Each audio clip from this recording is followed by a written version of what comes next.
Hi, this is Savannah, And this is Brian from the Dorky Diva Show, and you're listening to Star Wars. the best place for below average Star Wars.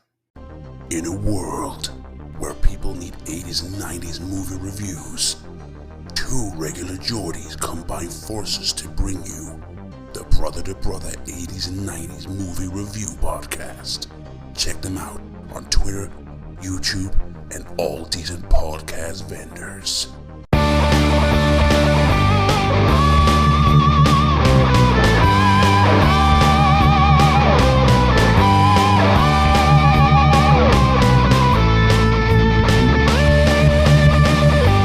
Welcome to Star Wars, best place for below average Star Wars.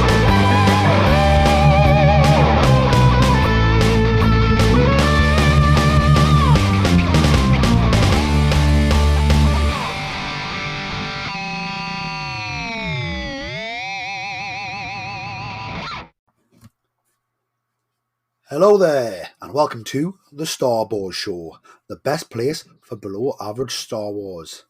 I am the Geordie Jedi Pete. I'm Kat Reese-Elke. And I'm Jason Hondo Ling. And we are back to break down the next two episodes of the brilliant standalone series Obi-Wan Kenobi, streaming on Disney+. We will be reviewing episodes 4 and 5, which is essentially the two penultimate episodes before the finale, which airs later this week. As you can probably tell, my voice is absolutely smashed to bits. I've had a bit of a bad cold/throat. I've currently got a lovely little Rogue One mug from the Disney store filled with lemsip and extra honey, because I need the extra honey because I'm a sweet tooth. And I think Kat is going to take over being the boss, essentially, this episode, I hope. Red 5 standing by right here. We believe in you. We believe in you. So we're going to be discussing parts 4 and 5 of Obi-Wan Kenobi. So if you haven't watched the series yet, I recommend you pause the episode, go watch it, then come back. Otherwise, you will have it spoiled. We're going to deep dive into it. But without further ado, Kat, take it away. Let's dive into Obi-Wan Kenobi, episode 4. So episode 4 starts with this amazing parallel scene with Obi-Wan now in a Bacta tank. He's been brought there by Tala and her sort of pseudo-rebels. And he's healing from the burn wounds that Vader inflicted upon him in the previous episode. And while he's in the Bacta tank, he's making this, what appears to be this forced connection to Anakin Vader, who's also recuperating in his own Bacta tank, just like we see in Rogue One. And the parallels are shot so fantastically. We see Vader's massive sort of rebreather around his face. Obi-Wan has a much smaller one. We travel down sort of the arm, and you see Obi-Wan's hand, whereas Anakin just has a stump because he's not wearing his prosthetics in the back tank. And it's just this moment between the two of them, flashing between the two, is very unusual. We sort of, I think we've sort of seen this kind of style perhaps in the Clone Wars and Rebels, particularly actually with Ahsoka connecting to Vader. But to see this between Obi-Wan and Vader was really interesting. Honda, what did you make of this Force connection? Yeah, it was a really interesting way to start everything, because obviously with the previous episode we'd seen them sort of meet and fight for the first time, and obviously Vader very much had the upper hand at that point, and we saw his strength then in a way that we hadn't seen before. So now to see Obi-Wan almost in, the same sort of situation as Vader, obviously not as badly injured, and the connection between the two, yeah, it was quite a cool introduction. And obviously then Obi-Wan realizes he's got to get out of the back tank, and it just goes to show that he's not as down as we thought he was. Absolutely not. Down but not defeated. And straight away, coming out the Bacta tank, he asks Tala, where is Leia? His thoughts are only for Leia rather than his own recovery, which I think you can see that selflessness returning to him as a Jedi. And it's something he suppressed for so long on Tatooine, but he's immediately coming back into that role now. And Tala obviously has the bad news for Obi-Wan that poor Leia has been captured by the Inquisitors. And then we get a really cool shot intro into Fortress Inquisitorius, where Leia is being held by Reva, the third sister. And the intensity of this scene. Okay, Moses Ingram is absolutely incredible. And I think her performance of Reva here during this interrogation is probably the best part of the First Sister I've seen so far. I think what we need more intense women and female characters in cinema, because it's so gripping. It sort of reminds me of what they've been doing with Stranger Things season 4 as well. And it was scary because, she's interrogating a 10-year-old kid. And Leia, I love her feistiness. Honda, don't you think that this is the little Leia that will transform into the Leia we see aboard the Death Star in episode 4? Definitely, it's like Pete's always saying, it's poetry. And this scene here with her um, being determined, I think it's at this point, isn't it, that she's saying that she's Princess of Alderaan, and it's almost a repeat of when Tarkin first showed up with her. It's and Moses Ingram. I've got to agree with you there, Kat. I think she is absolutely brilliant, and the character that they've created, I've really, really enjoyed, and I've actually found her scarier in some ways. Obviously, a lot of the reveals that we'll discuss later on, I think we'd all sort of guessed. But the way she's playing it, you never really know what she's going to do next.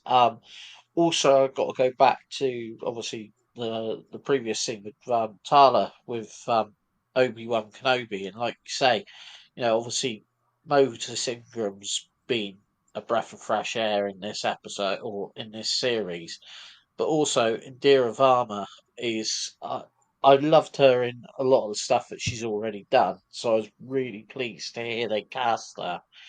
I thought she was going to be a typical hard ass Imperial. The character that they've created, I think just fits the right juxtaposition of how the remnants of the old what was the old Republic or the Republic military, who have now become the Imperial military, and how they've become disillusioned by the tyranny of the Emperor.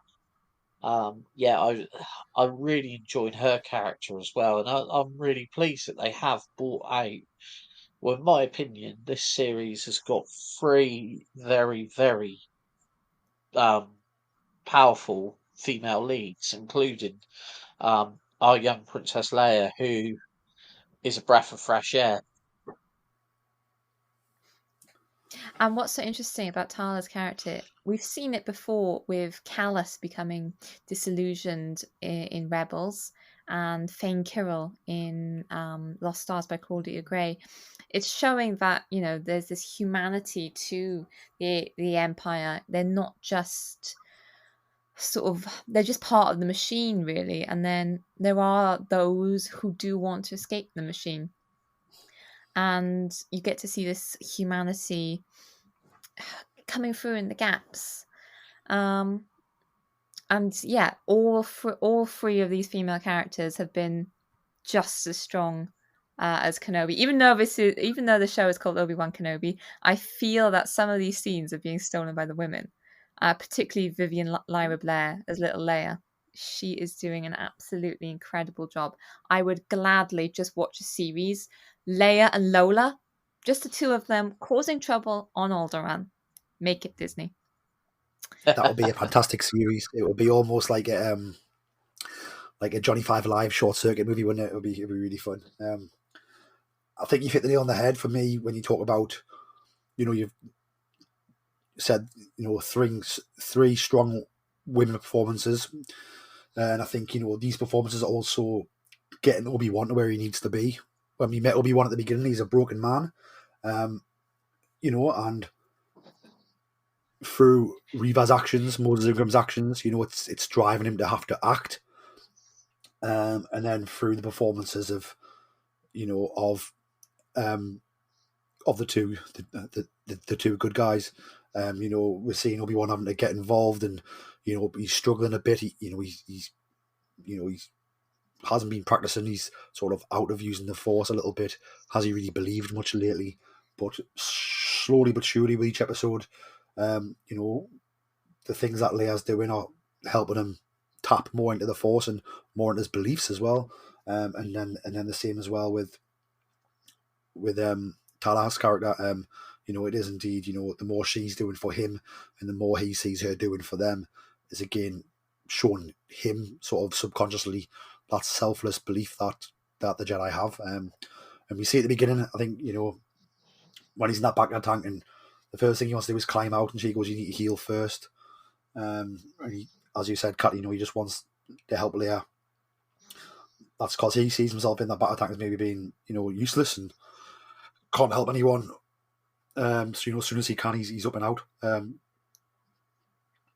So yeah, I think these performances of these three, sort of the three main women in the series, who you could sort of say are the three main stars really outside of Obi-Wan and Anakin himself, really are driving Kenobi down the path to where we were going to get him in the finale and the end of the series.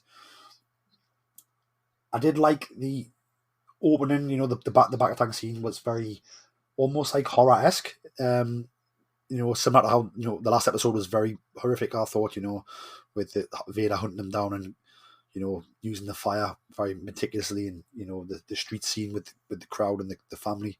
And then this episode, it opens up with even more of a horror scene where it's almost like a horrible laboratory, and the way the quick cut from Kenobi and his back of tank to Vader and his, it was very jarring. And sometimes you're like, oh wow, did Kenobi lose an arm there in that fire? But it was obviously Anakin's, but it almost suspended your belief for a moment there of the cuts and the tone it was setting. But yeah, I think one of the things I loved about the opening of this episode was that return of the selflessness of Kenobi, which you nailed on the head, Kat, when you said that. We are getting Obi-Wan back to the point where he wants to be helpful to everybody in the galaxy. And I think that's very powerful. And when Reva is interrogating Leia, she tries to fool Leia by saying, Obi-Wan is dead, no one is coming for you. And I think you can see that Leia doesn't believe Reva, not just because Reva is an Inquisitor, but I think she believes that Obi-Wan is coming back into himself. He is becoming that great Jedi again. And Leia can tell that he's not down. She's trusting, I think, in the Force to bring Obi-Wan back to her. And I definitely think that Leia is subconsciously using the Force again when she's being interrogated by Reva, because Reva tries to go into her mind and it doesn't work. Much like for Kylo Ren when he's interrogating Rey. Because I think as a Force user, you can sort of put up mental blocks, like a mental shield in your head, so that another Force user or Darksider can't sort of see in. So yeah, that was, yeah, it all starts off very intense. And from there we go to Obi-Wan meeting Roken, who is sort of the leader of the Path. He's helping people escape the Imperials, whether that's because some of them are Force sensitive or just because they're wanted by the Empire. and he has to convince Roken to allow him to go to Fortress Inquisitoris to save Leia. And I thought it was this really poignant scene where, Roken says, he knows exactly what the Empire is capable of, and he talks about his spouse being a Force sensitive, and I think that's all he needs to say. You can tell just by his expression, just by Obi-Wan's reaction, what that means in the current climate of the galaxy. And I thought that was just a very interesting little line to put in. What did you two make of that?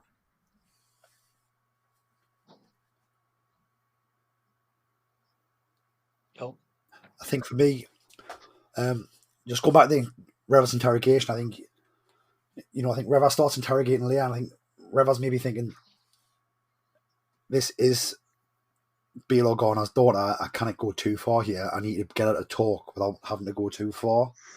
So I think, sort of trying to go over the top with the things about Kenobi's death, I think was a good play to try and get a reaction out of Leia. But I think you're bang on, Cap, when you say, Leia sort of subconsciously using the Force to put that Force block up. And I think Reva sort of senses that a little bit. And that's why she goes to the next level later on, when things aren't going away with the interrogation. I thought the introduction of Rogan was good. I liked how Rogan referred to Kenobi as General. So I wonder if he's got a connection to the Clone Wars at all, as in knows that the Jedi were generals for the Grand Army of the Republic. I like how sort of Rogan's a bit, we can't really do much for you, but Kenobi's very much, he's in this fight now, and he's like, no, you've got air speeders back there. I've seen them. We need to go and get her. I'll go myself. And yeah, I sort of really, really enjoyed the introduction of this guy who runs the path, and I didn't take it as cowardice that he didn't want to help straight away, because Kenobi literally says one thing, then he's in. But I like the fact that he's sort of thinking about the bigger picture. He runs this path where he's responsible for getting people out of Imperial areas and Imperial trouble. So he can't really just drop everything to help one Jedi, to help one girl. If he needs to think of the bigger picture sometimes. The needs of the many, not the needs of the few. But obviously Kenobi sells it in a way where he sort of has no choice, especially once Tarna's very much there to back Obi-Wan and go with him. yeah. For me, this whole introduction, it's a really it's a nice way of seeing what is becoming really the foundation of a of the rebellion that obviously we will later come to know, and it's obviously really in its infancy at this point.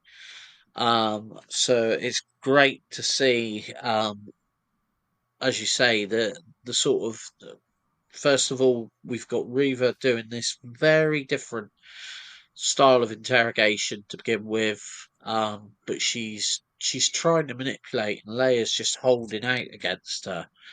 And it makes you wonder if this is gonna flag up to her, what Leia or who Leia is. And then obviously, when we get to see these new characters who, to all intents and purposes, are the path will obviously become part of the rebellion.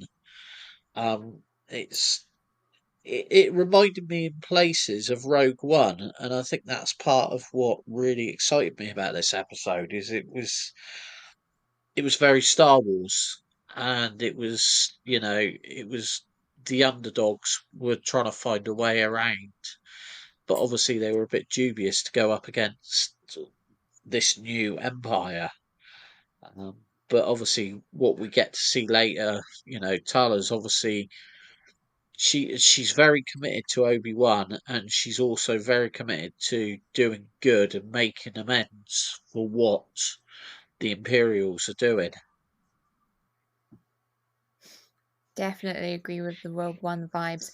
And I'd be interested to see if Roken does survive the series, whether he may cameo in the upcoming Andor series.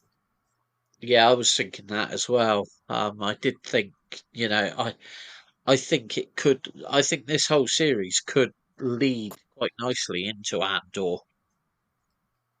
And they've sort of been filmed at around similar times, so it would be quite easy to have an actor go from one set to another, I imagine.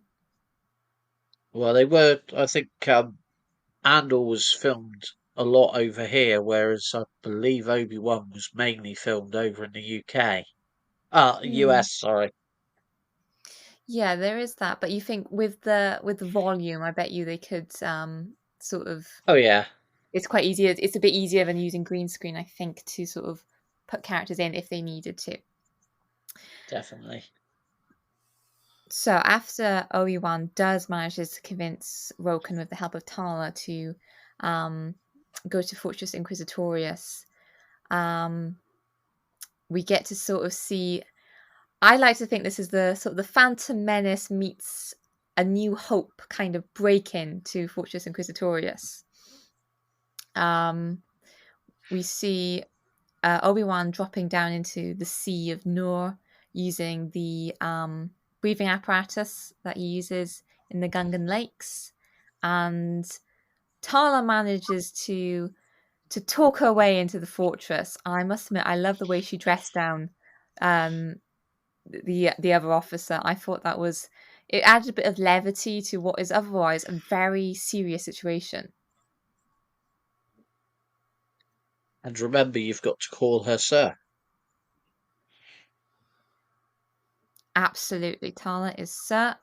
We will take no other questions about her Class C status. Absolutely brilliant.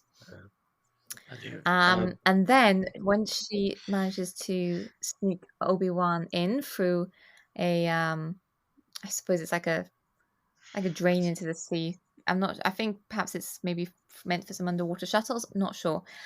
I was surprised that Obi-Wan didn't steal the Stormtrooper armor. Were either of you expecting that?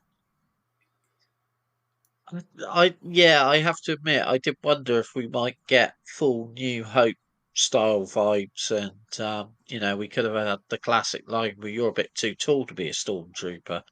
But yeah, in some ways, yeah, it was more like the Obi-Wan of A New Hope sneaking around. I had the whole vibes, the way he moved around um the place, like hiding in the shadows.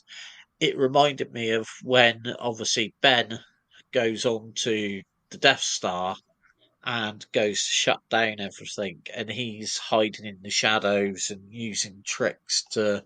So, in some ways, I liked again, as we always say, it's poetry, and it matched exactly what we'd expect of Obi-Wan Kenobi, not what we'd expect of anyone else trying to break in, who would have tried to probably be a little more inconspicuous. It did, and he also pulls that move where he uses the Force to create a sound in a different corridor, exactly as he'll do on the Death Star, which I thought was a brilliant little nod to A New Hope to bring in. Meanwhile, Reva has taken up the interrogation a notch with Leia, realizing she can't break the princess. She takes her to an interrogation chamber, and yeah, this gets really intense for me. This was Reva, I thought, at her scariest in this episode when she takes Leia and she's letting Leia be strapped into this torture chair, and yeah, it got hard to watch almost. What did you two think of that? Yeah, I thought that you can sort of see Reva starting to become not unhinged, but almost unhinged, where she's realising this is not going the way she wants it to go. Leia's put up a fight and is not going to give in to fear, and is not going to be intimidated into giving away the secrets that she knows. So the only way she's going to actually get the secrets out of Leia is to cause her physical harm, and she's realised that. So that's the next step. So that was I found it quite tense, because while this is happening, you sense Kenobi is still, although he's on the base now and working his way through the corridors, he's not that close. So I was a bit like, something else is going to have to happen here because he's not going to get there in time, which I think they set up deliberately. I love the fact that he swam underwater, almost like swimming to Octagunga in the Phantom Menace. I just loved how the adventures these Jedi go on are actually lessons as well, and Obi-Wan learns something in his past adventures with his master Qui-Gon that he's then used here again to rescue a friend. I also enjoyed the fact that Kenobi, it sort of teased us the fact that we thought he might put the Stormtrooper armor on, because I thought, oh, he might here, and then when he didn't, it was like, all right, no, he didn't. But so it was a nice little tease of like what could have been. But overall, I do love the fact that he was very much almost the Ben Kenobi we see in A New Hope, which is ultimately where he's going. What were your thoughts on Kenobi in using the Force, Jason? Yeah, no, it was as we said, it just really was seeing Ben Kenobi, as we have seen him in the past. So the whole this part for me just felt very right. And then obviously, I think is it at this point we get it that he has to try and get in contact with Tala, and she's been interrupted by the stormtrooper, which for me was absolutely absolutely no, not a stormtrooper. Was it an imperial There's officer? another Imperial officer. Yes. That's right. And it was the way, again, harking back to A New Hope, where obviously she left the comlink there on the table while she went off to talk her way out of the situation. And that obviously echoed the sequence with uh, C-3PO in A New Hope, where they're trapped in the compactor, and he's left the comlink on the side whilst they're hiding from the stormtroopers that have come in. And obviously, it sounds like Luke, Han, and Leia and Chewie are dying a horrible death in the comlink at the time, but no one said listen to it. There's so many bits as I watch the episode. I'm thinking it's almost parallel to the Death Star. But obviously, then there's one bit where I think it's just prior. It might be just prior to this, where Obi-Wan comes across a rather frightening discovery um, in the basement, so to speak. Yes, that basement. It's almost like Jurassic Park for Jedi. And it's a part that we did not see in Jedi Fallen Order, but it does kind of make sense if you think about it. After Order 66, there were a lot of dead Jedi, unfortunately, and they are now entombed at the fortress in what does look like amber. Like I said, it does look like the mosquito Yeah, in Jurassic Park. And we see some pretty familiar faces. Master Terrace Sinube I, from I the Clone Wars. yeah, I nearly cried at this bit because that's one of my. I really love that episode of Clone Wars with Ahsoka. So seeing him there really took me by the heart at that point. It did, because he's such a nice Jedi Master in Lightsaber Lost. He's so supportive. And it's a bit of a double whammy because he's also appearing in the High Republic books. And we've got to know him even better. And it hurts. We also have what appears to be Coleman Card, who was part of the Jedi Council during Revenge of the Sith. I think there's also Oppo Rancisis by the beard, I think. And he appeared in The Phantom Menace. But there's been a lot of sort of speculation about the Jedi within this tomb, and how it's possibly linking then to the cloning of like Snoke and the Emperor, and that's why they might be there, sort of as like for experiments. Yeah. I also got the vibes of Star Wars Rebels when Kanan and Ezra think they can sense a Jedi Master calling out for help, but when they actually get there, it's sort of the sarcophagus of is it a Luminara and Luli, Luminara? isn't it? Yeah. Yeah. Yeah. And they've used the Grand Inquisitor has used Luminara as a trap. They knew that her encased Force spirit would draw Jedi, trying to rescue her, and it was all a trick. So I wonder if this was similar. Because did Kenobi find that corridor by accident, or was he drawn to it? We don't know. One thing as well I wanted to say, I forgot to say it last time I was speaking. Obviously, I've seen some people saying, Kenobi broke in exactly the same way as Cal Kestis did in Star Wars Jedi Fallen Order. Like, kind of have an original idea, but this fortress is pretty impenetrable. So there's probably only one way to sneak in, to be fair, and it's probably this way. So I actually enjoyed the fact he went in the same way because, I doubt this fortress has many entrances he can sneak into. Probably only has this one. So I was quite happy he went in the same way as Cal Kestis. Did anybody notice the Jedi youngling at the end? Who it sort of the camera seemed to spend a bit more time on the Jedi youngling.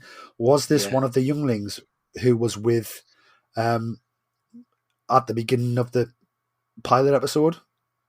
That was my first. Yeah, that was my first feeling. I felt there was a link there. There was a reason why the camera held on that youngling. Also, I think it's a drive home to Obi-Wan just how much the Jedi failed, in the fact that even the younglings fell and were taken to this place. It's sort of bringing that horror back to Obi-Wan. Definitely, it's definitely a very, again, I think the beginning episode, as I said, with the battle tanks was like quite horrific. I think this was very horrific, but in a more subtle way. But yeah, you feel that pain in Obi-Wan when he's in that room. Anybody see the Star Wars Twitter account doing some trolling?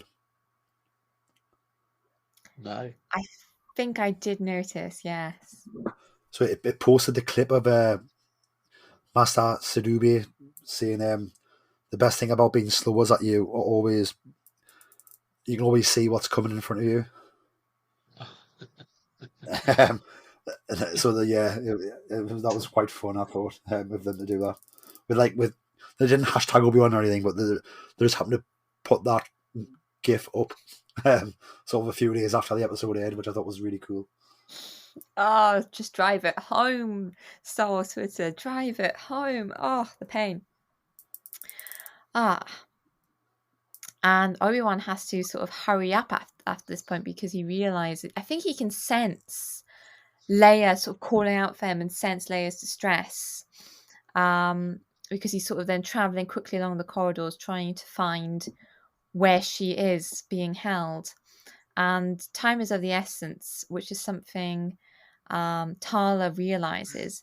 And in order to stall for time, we get "I'm the spy" moment, calling Reva away while she causes a distraction. And I thought seeing Tala and Reva in the same scene was so good. I thought the two characters together worked really well. What did you think, Hondo? Yeah, definitely. It was. You could see Tala sort of. She was scared. She was panicking, but she also kept her cool against this Inquisitor. And I really liked, again, it was two strong women going head to head, and obviously,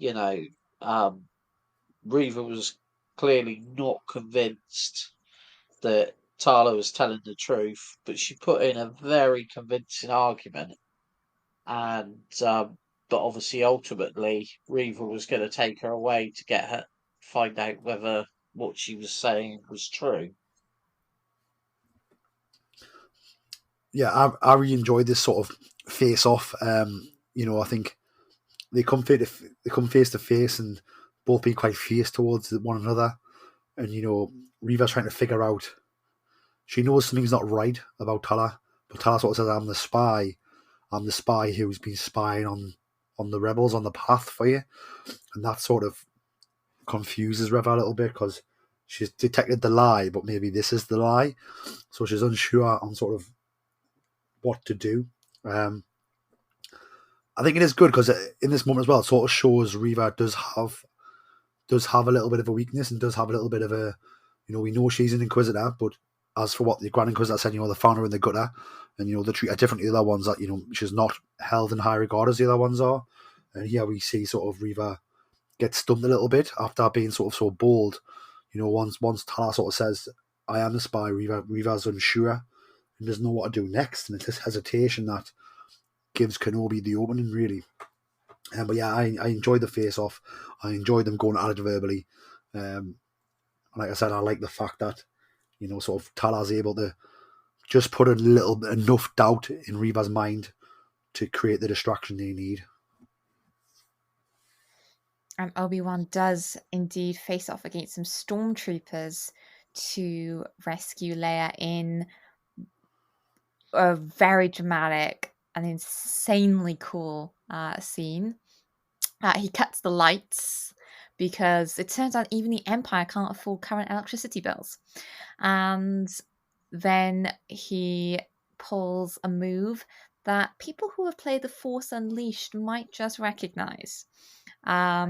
Using his lightsaber to catch the stormtroopers unawares. Did you see Sam Witwer's tweet about this scene? No, I can only guess knowing Sam Witwer. Sam tweeted about Kenobi. First he steals my legs, then he steals my lightsaber moves. Thanks, Kenobi. That's perfect, Sam Witwer. I did get those vibes, I think, in this scene, the lights are off and you see the saber sort of ignite, slice, trooper goes down, lightsaber off. And then again, the next trooper, lightsaber on, slice, trooper goes down. It also reminded me of, the video game, obviously Force Unleashed. Also reminded me of Ahsoka in the book of The Mandalorian when we first meet her. Yeah. So again, those sort of, it's like poetry, it rhymes, getting those feels from across different eras of storytelling, which is cool. Across different mediums of storytelling, which is cool. I'm trying to think, is it before or after this scene where we've seen Kenobi in the hallway where he's blocking all the bolts backwards and forwards? Is that after? Yeah, I think that's after then. Okay, I've got some bits to talk about that, but yeah, I'll wait till we get there. But yeah, I like this in the callback to the video game and the callback to Ahsoka. And like you say, like with the lightsabers, the one thing now that I think this series has shown, admittedly, Mandalorian, like with the Ahsoka scene, showed it well, but this one really shows it how it really adds an extra edge to it. That when they light up a lightsaber now, their faces and everything else is lit up by the saber. And it just gives it that extra edge, and you really do think, "Oh, this is a battle going on here." When you look at some of the the older films where obviously the effect was added in afterwards, you suddenly realise how far forward we're moving. It does make a huge difference because when you see the reflections, not just on the characters, but on like things in the environment that are then like reflecting and bouncing the light, it just feels so much more realistic. The lightsaber is really sort of interacting with the environment, and it does make it feel much more like a weapon rather than just like a glow stick. Yeah. And after pulling those amazing lightsaber moves, Obi-Wan and Leia have this lovely little reunion. But then they've got to sneak off Fortress Inquisitorius, which is going to be no easy feat. because shortly after dashing back into the corridors, they're spotted by not quite a probe droid. I believe these are sentry droids, which are quite similar, and they patrol the corridors, and that immediately sets off that very memorable Imperial alarm, and the two then have to dash through the corridors. And I'm pretty sure this is the part you wanted to talk about, Pete. Yeah, so just those droids, obviously it's not quite a probe droid, it's like an Imperial sentry droid. It reminded me of the droids that Inferno Squad have in the Battlefront 2 game. So I do know. I know don't what know you're talking about. Yeah, so I don't know if it's the exact same model or just similar, but obviously it's good to see that Imperial tech is looking similar. You know, it's all subtle again, like it's like poetry rhymes. You know, it's all very similar stuff, giving off those similar vibes. Yeah, I love this. You know, when the troops come from both sides and Kenobi, like, you know, tells Leia to stand back, and he pulls that saber up and he pulls his stance, and then he starts with every blaster he fires back. He gets more confident to where he's, you know, picking and choosing exactly where he's putting the bolts back. And to me, this is where Kenobi's fully back in the groove now as Jedi Knight, Jedi Master Obi-Wan Kenobi, you know, General Kenobi. And here he is, and I just love this scene so much. I love this stance. I love the way he, you know, after he defeats some of them, he sort of like that sort twirls of the saber and changes his. You know, Kenobi. Just peak Kenobi. Loved it so much. We haven't quite had Pete Kenobi yet, though, because we haven't had him do his his signature move where he sort of pulls one arm back and has his lightsaber forward with the other. Well, we've still got 2 more episodes to go. I think we're getting there. I hope we do. So with Obi-Wan racing through the corridors to try to get back to Tala and the ship, we find out that the Imperials didn't invest in double glazing, and this was a cool moment for 2 reasons. Firstly, we get to see the first live-action Purge troopers, and these are from Jedi Fallen Order. They're specially sort of trained stormtroopers meant to go against force users, and they're clad in black and red armor. They do look a bit like Dark Troopers, and they do look a bit like Death Troopers, but they are Purge troopers who work for the Inquisitors. And we get a fantastic parallel to Jedi Fallen Order. In that game, Cal pulls the exact same move, cracking the glass underneath the fortress, and Vader has to hold back the water with the Force. And here we get Obi-Wan pushing the water back with the Force. And I thought this was a pretty jaw-dropping moment. What did you guys think of this one? Yeah, it was the moment where you thought, oh, things are really, really getting a bit messy here. And obviously, you know, I had confidence in Obi-Wan Kenobi. I loved the way. I also loved the way that he's built up a real trust with Tala, that he trusts her with Leia's safety. So it was the way, you know, you could tell, although I knew he was going to get out of this situation, I actually felt that Obi-Wan was at a point where he was willing to sacrifice himself, and he was still confident that Leia was going to be safe.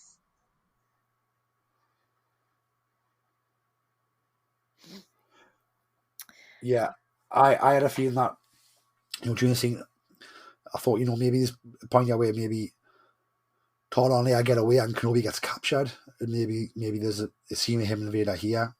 That's how in peril I thought Kenobi was here, and how selfless he was being.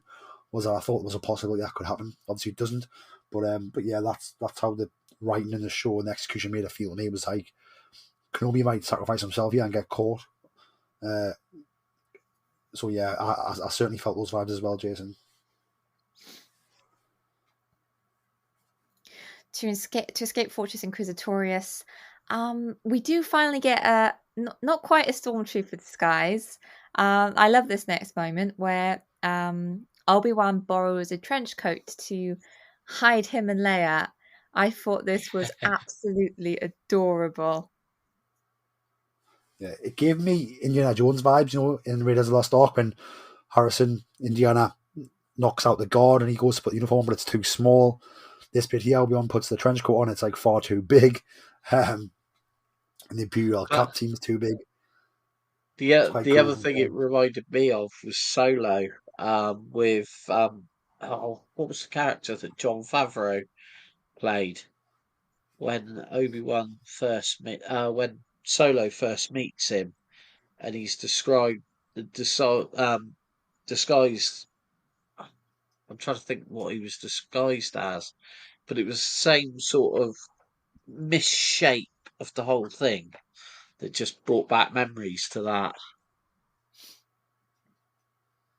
I love how none of the stormtroopers or Imperial officers noticed any problem with that disguise whatsoever.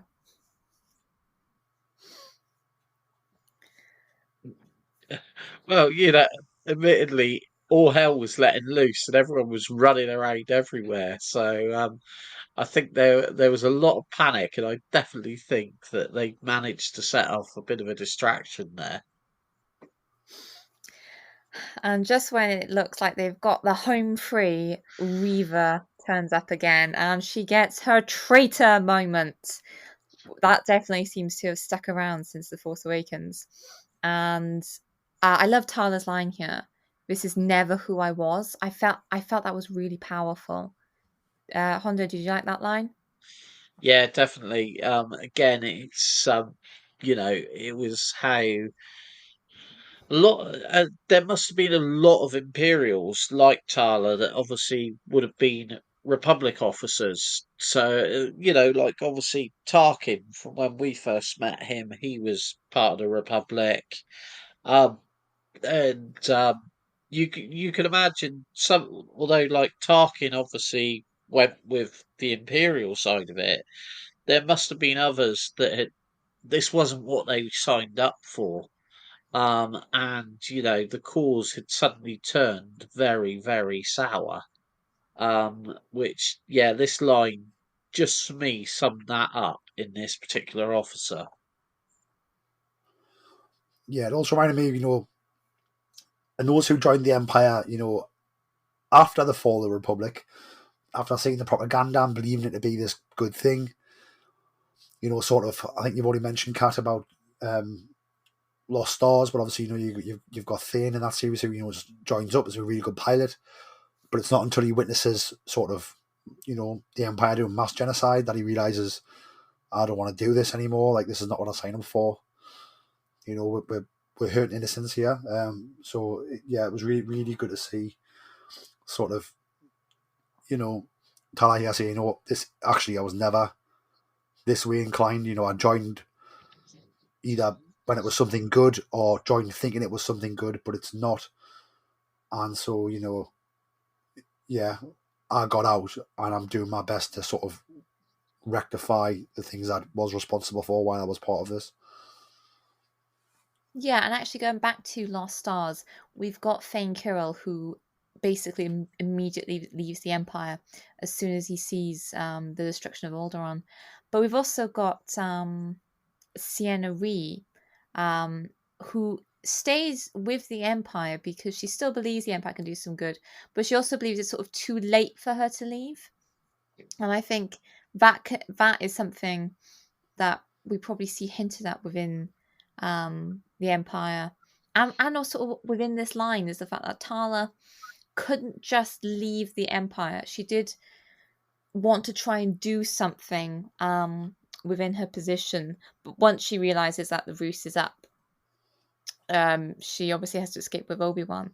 But yeah, I did love that line, and again, it sort of shows this humanity to an Imperial officer that we've not seen particularly in live action before. Then some of Roken's pilots turn up in T-47s, which will eventually go on to be the snowspeeders in Empire Strikes Back. And Tala, Obi-Wan, Leia jump in one, and then unfortunately the second one is taken down by Reva.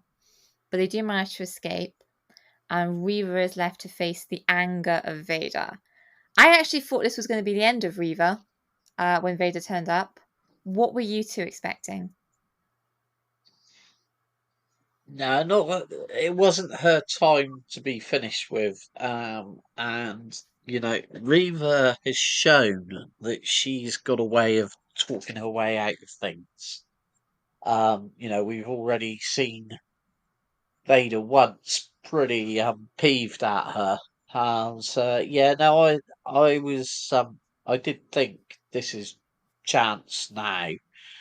But it was the whole episode for me ending here.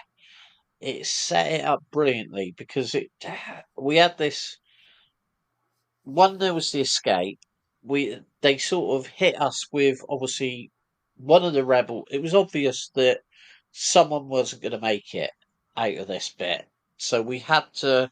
So we had the expendable chirpy rebel that just didn't quite get away. So then we've seen that obviously they return to the base. They're returning to the base, but one's not going to make it home. So it's almost classic war film setup. And then obviously the twist when you think, oh, Reva's, yeah, she's done for now. But she already, and we'd obviously seen her previously in the episode, sort of taking an interest in Lola. So I thought it was a really, really clever thing when she said that there was something, or she sent a what do you call it, homing beacon, and it would be with them wherever they went. And he thought, well, how's she hidden it? And then it suddenly made sense what was going on there. Yeah, as soon as she said, I've got a tracker on them, my thought went straight away to that scene when Reva was taking interest in Lola, and I thought, oh God, it's Lola. And then it shows you Lola, and I was like, oh God, yes, it is Lola. I loved how intense Vader was when he comes in, he starts choking her straight away. He almost like takes action first, then asks the question, which did put the fear in me. I was like, oh God, he's going to rip her apart here using the Force, which he didn't do, but the way it was shot and the way it was executed really made me believe that, which is good. The sort of that anger coming out of Vader straight away. Luckily, Reva's managed to, do that, put that tracker in, which is, means she gets to live another day and have another meal and fight another battle. Someone, you're right, it was very high stakes this episode, and someone had to probably die just to show us just how dangerous the mission was. I like the fact they picked someone who we don't really know, but it's actually gonna have a big effect on everyone at the path because I think as Tala says, oh, guess what? You're soldiers now. You're in this fight now. Like, welcome. We can't just like run and hide people. Like, no, at some point we're gonna have to fight. So it almost makes it more real for the path that they've lost someone on this mission, because I guess what it is very dangerous, and you are gonna have to give up things. But that's what we have to do to rise above this tyranny. So yeah, sort of they made his death feel something, especially on the bait when when Tala gets the drinks out and gives his partner a drink. It was all done very, very sort of in a very nice way, to sort of set up, what this is the realisms of war, and this is the realism of fighting the Empire. It's this beautifully somber moment, and the lighting is very dim. Natalie Holt's music is quite gentle at this moment, and yeah, it's this reflection upon the risks everyone is taking, and just how far that will go, including loss. And I think this then leads to sort of my favorite part of the episode, where Leia just takes Obi-Wan's hand, and she just holds his hand, and that's the ultimate sign of trust from a child. And she's doing it, I think, not just to show that she trusts Obi-Wan, but to also console him, because it's real for Obi-Wan too. As a Jedi, he believes he can save everybody. and unfortunately this time he couldn't. So it was a beautiful moment between them, and it was a very sort of very somber, very heavy ending to what was a fantastic episode. Do we have any final thoughts about this episode before we start talking about episode 5? My final thoughts are just, it was great to see Fortress Inquisitus in detail. Loved how they kept it similar vibes to the Jedi Fallen Order video game, because it's done really well in that video game, so I'm glad they've stuck with that. Kenobi getting his groove back. I love seeing him swing the lightsaber, attacking those troopers in the dark, the way he's deflecting the bolts from both ends of the corridor, the way he puts one in the window and he holds the window back and then releases it at the right time to drown everybody. I just love seeing Obi-Wan Kenobi back being a Jedi. It was fantastic. Yeah, definitely. Hondo, I've just got to echo Pete with that. For me, this whole episode was almost like a journey for Obi-Wan in rediscovering himself after, I think realizing now that Anakin stroke Darth Vader's back on the scene, there's an even bigger risk than he thought beforehand. And obviously protecting these two children is going to be a massive undertaking. And it's like hearing him called General also suddenly makes you realise that these people are pinning their hopes on him as well. So obviously sets it up nicely for the next episode. Okay then, let's talk about part 5 of Kenobi then, which begins by taking us back to 2002, into a scene that looks to be set just prior to Attack of the Clones, where Padawan Anakin Skywalker is looking across Coruscant to what is actually Padme's apartment, and we then get this nostalgic, fantastic, amazing scene where he's dueling his master, Jedi Obi-Wan Kenobi. Hondo, what did you think? Yeah, to begin with, it was sort of, you see him there looking out over the skyline and you think, oh, they're using the scene from Attack of the Clones. And then you realise, no, this has been shot. And then Ewan McGregor walks in. I have to admit, I think the de-aging worked better with Ewan McGregor than it did with Hayden Christensen. But there was still the whole thing especially with obviously Anakin still had his Padawan braid. So you were sort of like took back, and it was like, okay, so what is this? Is this a flashback? Is this Anakin stroke Vader remembering something?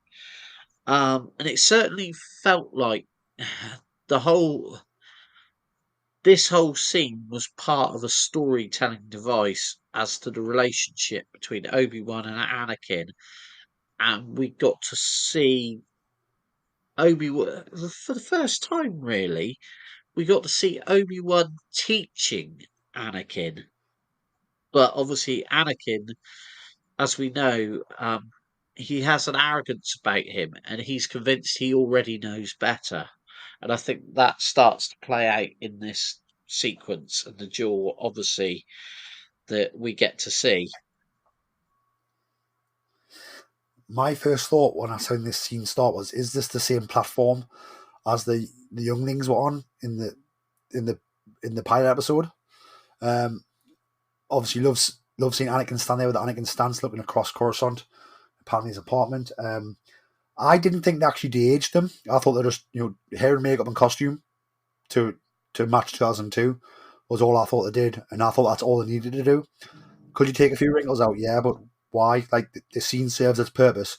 It's, you understand the time frame by the costume, by the Padawan braid, and it's there as a device of Anakin and Obi-Wan sort of remembering the same memory. Yeah.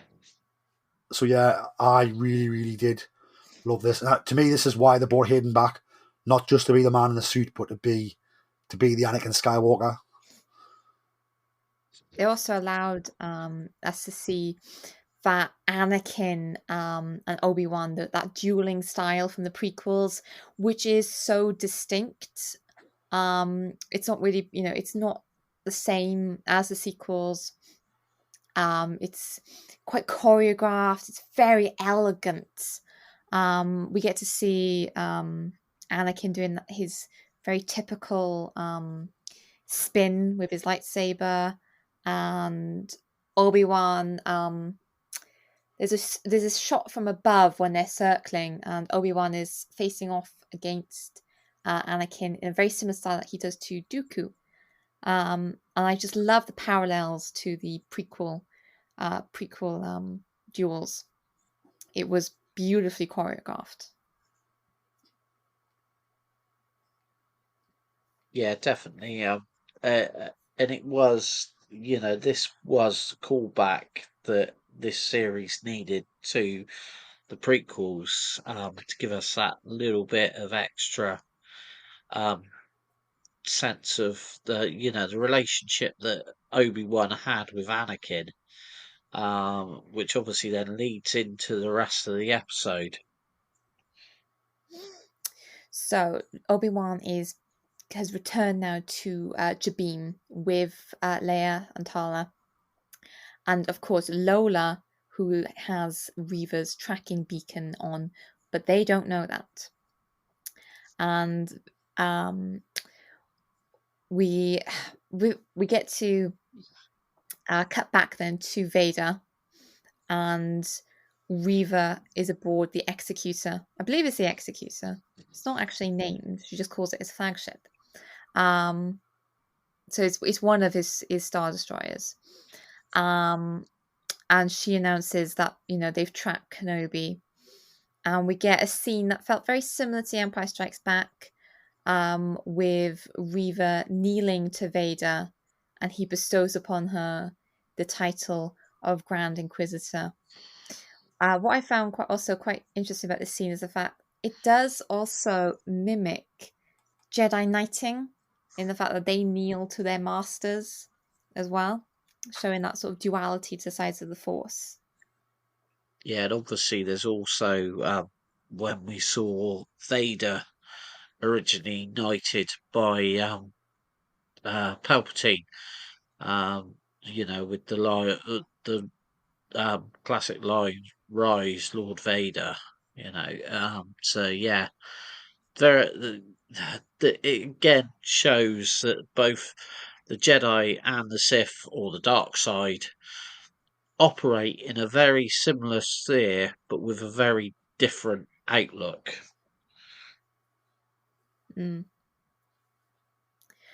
So with the homing beacon having worked, they immediately set course for Jabim.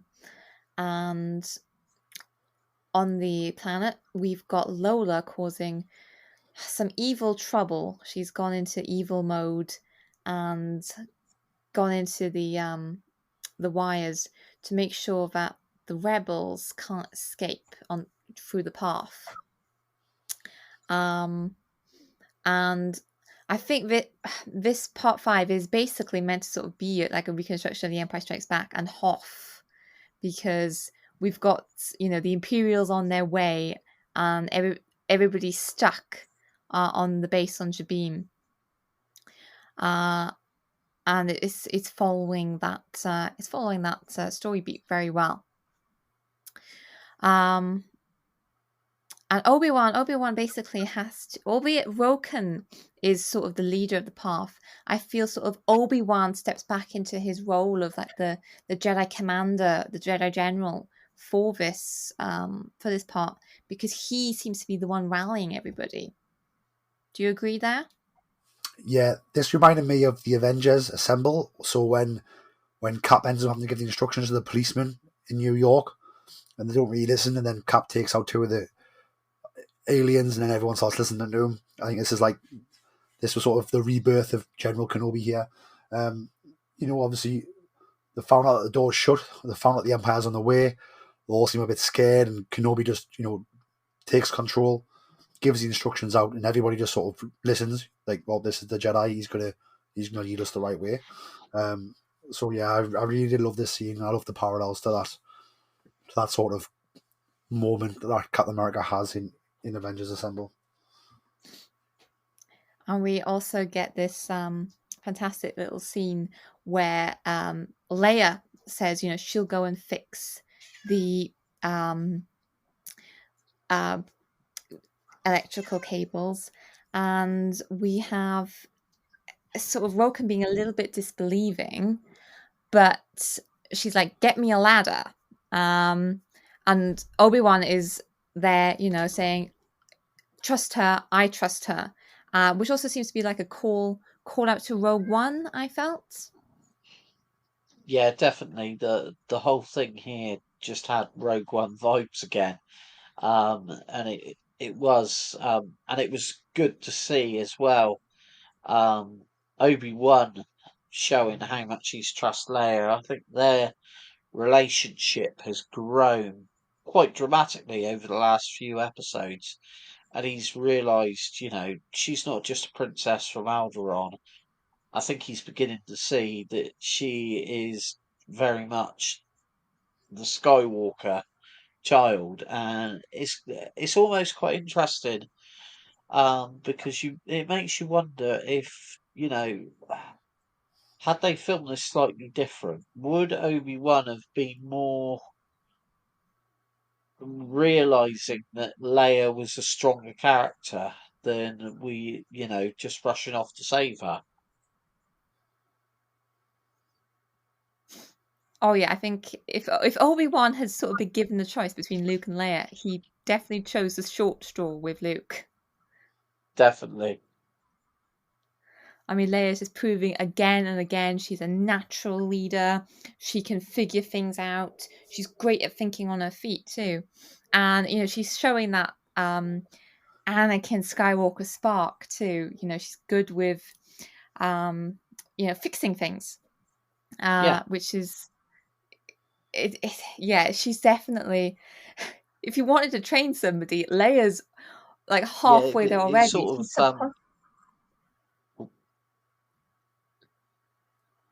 I think for me, I think it shows, Obi-Wan, he's learned to trust her, and he's almost treating her idea as like a Anakin Skywalker plan from the Clone Wars. It's maybe a bit out there, but they'll go with it because he trusts Anakin in the Clone Wars. And here, he's got that vibe back with, ultimately Anakin's child, which I think is very, very beautifully done. So yeah, I love the fact he goes to bat for her here. So it's very much him going to bat for Anakin and Padme's child. It's a child he has a connection with, not just from our birth, but also from the past adventures of the past few episodes. And he's like, yeah, like, get her a ladder, and she will do what she can, and it will be enough. I just love the faith in the situation, and again, sort of very, very Jedi-like. And Leia here being a bit selfless, get me a ladder, I'll go up there. She doesn't know what's in there, but just going to go up and try. And it's that selfless act that Kenobi's responding to as well, sort of seeing that selfless act that the Jedi have, and that he saw in Padme and in Anakin at times during the Clone Wars, which is really, really beautiful. While Leia's up in the electronics trying to get the door open for the ship, the rest of the refugees of the path are helping to seal down the base on Jabim, so that the Imperials aren't going to have an easy time to get in, because the Empire has certainly much arrived. And what we get next is a great look at a new ship, which I'm assuming is an Imperial troop transport, coming into Jabim. There's two of them to bring a garrison. And what I really liked about this ship is, did you notice how similar it was to the First Order troop transporters from The Force Awakens? Yeah, I thought that as soon as I saw it. It gave me it made me think of that scene at the beginning of The Force Awakens, and straight away I thought, we're seeing the link now between the Empire and the First Order. Probably in a closer link now from the First Order's side than we had done before. Yeah, it was a great connection to sort of see that natural ship evolution, which we've seen with other ships, but this is the first time for the troop transport. And it must be a tight squeeze though, because I actually counted, and there were 60 troopers split between those two transports. Very cramped. Yeah, I love the fact that, when the sequel trilogy came out, we sort of got ship evolution going forwards. I like how here we've got ship evolution going backwards. We've seen the future ship in The Force Awakens. We're now gone back in time to tell this story. And, they've shown with the sort of earlier incarnation of it, which I thought was fantastic. I also love the fact that, we've seen, I think by this point we've seen a bit more of Obi-Wan Anakin's duel from the Attack of the Clones era. And, Obi-Wan says Vader doesn't have the patience for a siege, which, and he's talked about what he learned from training Anakin, which I thought was, again, beautiful, but also tragic. And that moment in the duel as well, Anakin is using that, he's whacking Obi-Wan's lightsaber really hard, which is the exact same move Vader pulled in part 3 of Kenobi. Yeah, and it's all, I don't know if it happens quite here, if it happens later on, but there's a bit where Anakin's smashing against Obi-Wan's on down on one knee, holding his saber with one hand, and Anakin's smashing it, and it's very much like exactly the same as when Vader is damaged and he's holding the saber up, and Luke's smashing into it before he takes his hand off at the very end of their battle in Return of the Jedi. Yeah. And I've got a beautiful bit to talk about, but I'll wait till we get to the end to talk about it. So with the Imperials all set up to start the siege, Reva also arrives. And I have sort of seen like people talking on Twitter of why didn't she just use her lightsaber to cut through those doors to start with? Because they're using an Imperial cannon to try and blast through. And I think the answer there is pretty simple. It's a show of power. By having all these troops there, they're showing the might of the Empire. But 2, she is a Darksider, so she feeds off fear. So by allowing all the Path refugees inside the base to become scared, frightened, worried, she's literally going to be drawing power from them. So I think that's probably why she just didn't cut through the door straight away. And instead we get this barrage assault. Yeah, also, I think the doors have quite strong integrity. The doors take quite a lot of hits from that super cannon, which, damage the doors to the point where the saber can now go straight through. If that makes sense, I think they damage the doors quite a bit with that cannon. And also, you probably want to attack the doors from far away first, because you don't know, have the rebels booby trapped the doors? Have they got gunners inside the doors? Have they got gunners watching the entrance? Like, if you attack it from far away with big cannons, it allows you to determine all that as well. So it makes perfect sense to me. And for me, this the whole entrance and everything reminded me of Moff Gideon's arrival at the end of the first season of Mandalorian, and it's very much it's a power play. Reva's wanting to show that she's in control of this situation.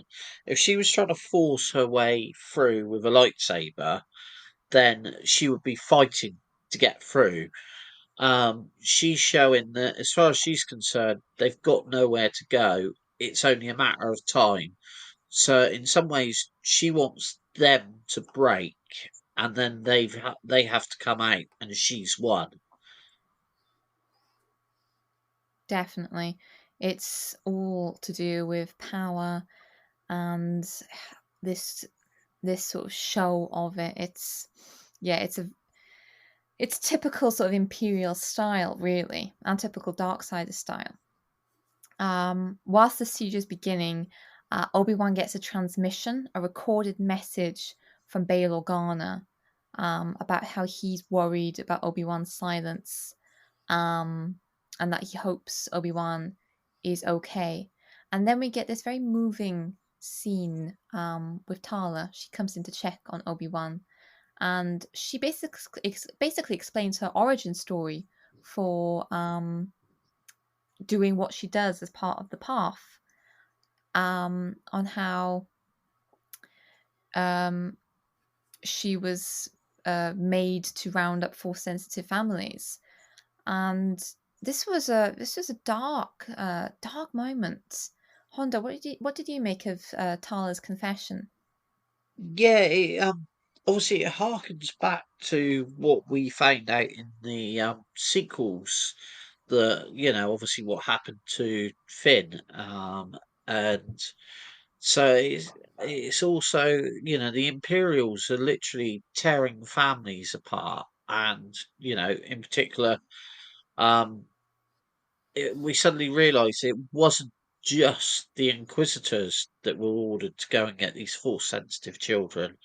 It wasn't just something that was being left to the Inquisitors, it was the entire Imperial movement. It really does sort of take you back to, the idea of this war machine that it will do anything to get their end result. And obviously, like you say, I think it's at this point that she shows on her holster where she's ticked or marked for everyone that she's taken.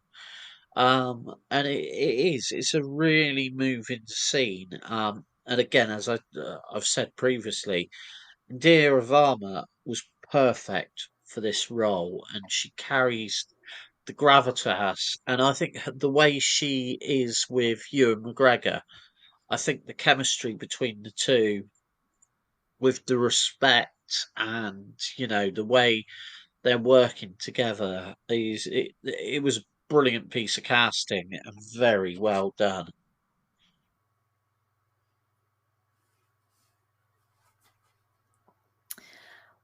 And that then leads on to, it's not looking that great for the Path refugees, with Leia still not having managed to get the doors open for the ship. And Obi-Wan decides to stall for time, and he tells one of the troopers at the door that he wishes to negotiate, sort of like a episode 1 style. And then we get, I think this is what we've all been waiting for. Obi-Wan speaks to Reva, and we finally sort of get Reva's backstory. And this was very harrowing, actually, to listen to, where Reva basically bears her soul to Obi-Wan, because Obi-Wan realizes the only way for Reva to have known that Vader was Anakin is that she must have been there for Order 66. And Reva explains how she was there. She saw her friends and fellow younglings cut down by Anakin, and she herself had to play dead and hide within the bodies. And this, I mean, Reva is a villain. I mean, what she did to Leia in the previous episode was horrific, and yet I still felt pain for Reva, because what she's had to endure, it is horrific. Yeah, Yeah, definitely. Go on, Jason. Yeah, for me, this was the scene I think we all knew was coming, but when it came and the way it was played was absolutely magical. And it was, the conversation to begin with. It's like Obi-Wan Kenobi's working it out in his head, and he's then, and also it's you sort of start to realize her obsession with Obi-Wan isn't just to lure Vader out and to get close to Vader, but also because she genuinely feels that Obi-Wan Kenobi let her down and the rest of the younglings, and that the Jedi Order, basically deserted them and left them to die.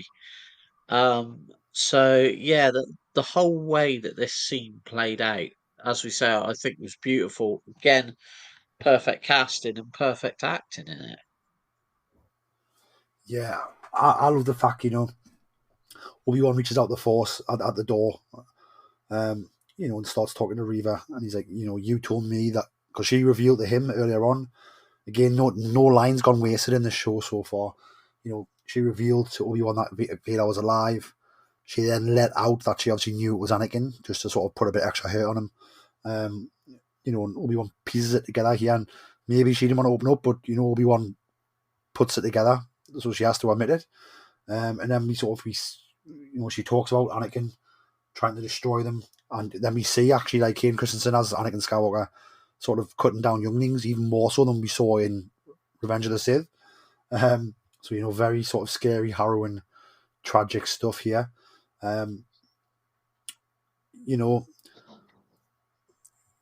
She tries to lash out, tries to blame Obi-Wan. I think, where were you, Obi-Wan? And then Obi-Wan was, fighting General Grievous and getting turned on himself by the clones in a very similar situation to what they were in.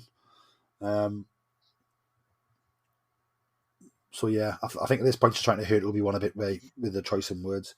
But yeah, sort of what I said before, about I bet that's her, and I bet she's angry at Vader, and she wants to get a Vader. I think it was my prediction from the start, which has been proved right, which I feel pretty cool about.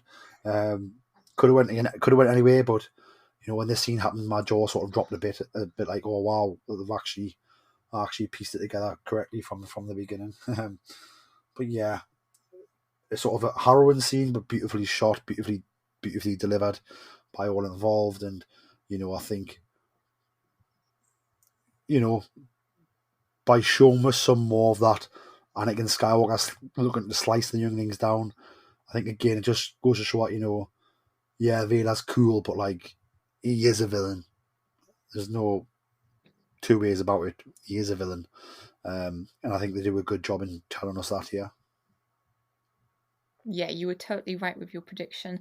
And I did predict that we would see this Order 6016 from Reva's eyes. So I did predict that right.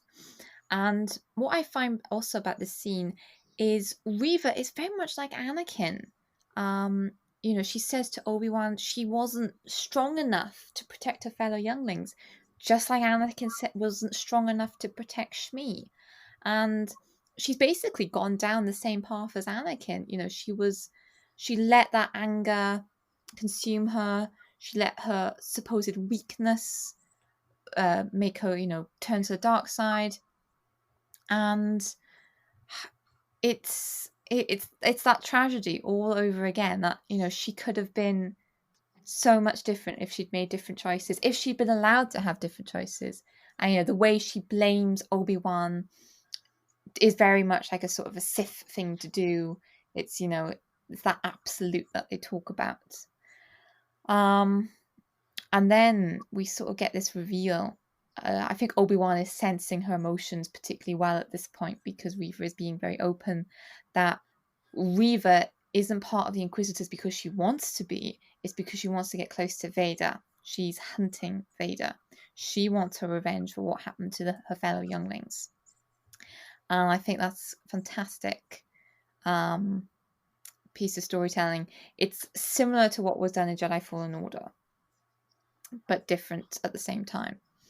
And then Reva finally takes out her lightsaber and slashes through the weakened door. And we get absolute carnage as the stormtroopers take on the rebels. I thought again that this echoed Rogue One. I was also sort of getting Attack of the Clones vibes because of the way Obi-Wan now is taking on multiple stormtroopers. Yeah, it was great to see Obi-Wan really sort of cut loose with the lightsaber, defending those around him, blasting the bolts back, and then as the troopers got close enough, taking them down with a couple of quick slashes. And the Purge troopers did require more than one slash. I think they took 3 slashes to take down. Yeah, it was definitely. It was definitely now we were starting to see the battle raging, and obviously it wasn't it felt a little bit scarier than the normal stormtrooper battle, which is a good thing for Star Wars because they weren't missing. There was a grittiness to sort of these hallway scenes as they're being funneled through, and there's choke points, and we start to see some of the Jabim rebels fall, and it felt very real all of a sudden. And I think the way the camera was moving in these sort of, jittery, panicky ways, it all did feel like you were sort of there in the action. And this is when we get to the point that completely broke me with Tala. So we've got the stormtroopers coming through. We've already had some of the rebels fall. We've had Obi-Wan having to rescue some already, but they're getting overwhelmed at this point. And Tala takes a shot to the gut. And you can see in her eyes that she knows she's not coming back from this. And Obi-Wan's desperately trying to get to her, calling out her name.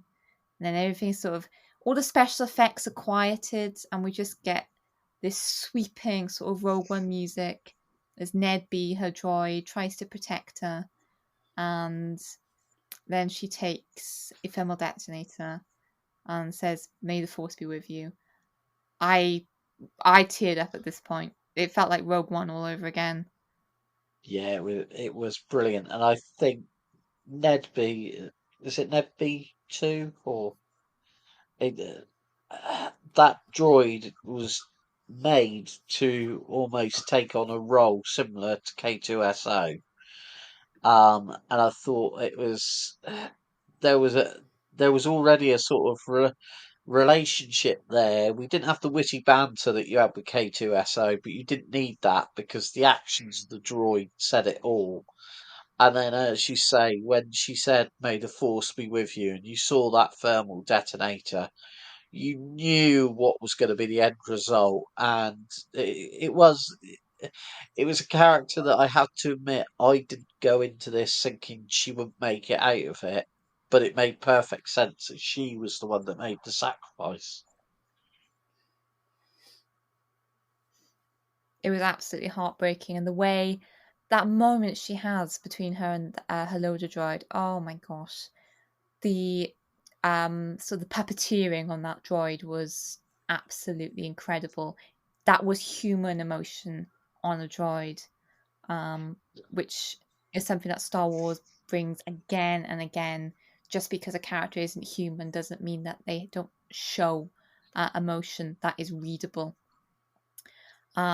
Also, Obi-Wan seems to be cursed because every woman he works with on screen ends badly. Padme, Satine, Tala. If you're a woman, do not work with Obi-Wan. All I'm saying. The only one that seems to be doing all right at the moment is Ahsoka, although she's had a pretty tough life. Ahsoka lost a lot. She lost her So master, lost a lot of clones, lost the Jedi Order.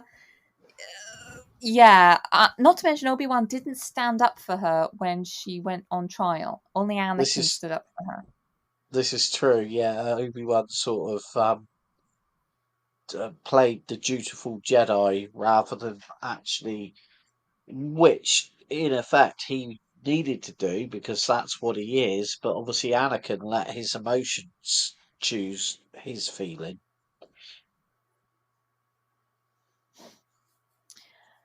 After Tala's sacrifice, we go back to the the rebels. They've managed to lock themselves into the final part of the base, and you can see everybody knows that this is the final hour for them. If they don't manage something now, they're going to be captured by the Empire.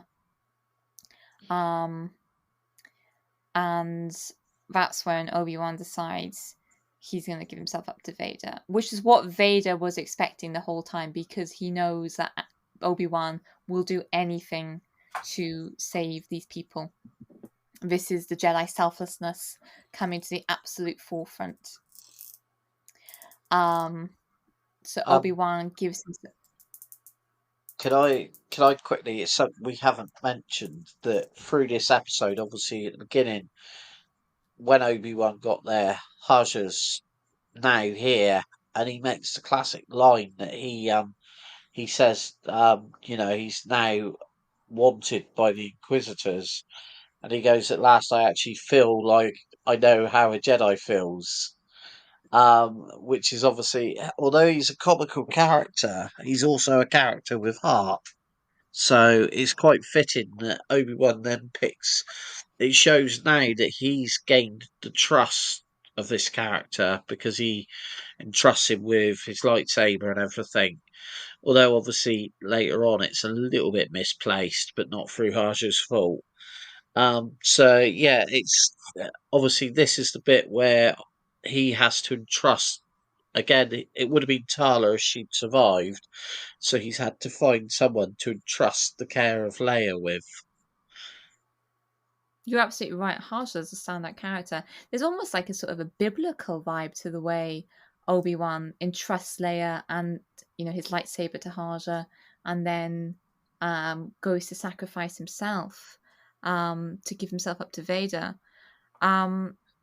And another thing that we should probably mention just before we get into Vader is the lightsabers. There is a box of them on the base, and there's been a lot of speculation of whether these are specific lightsabers, and what most people are actually thinking is these are the lightsabers from, again, Jedi Fallen Order. You can make most of these lightsabers if you're playing the game. So I don't think that they're specific lightsabers of Jedi who have survived Order 66.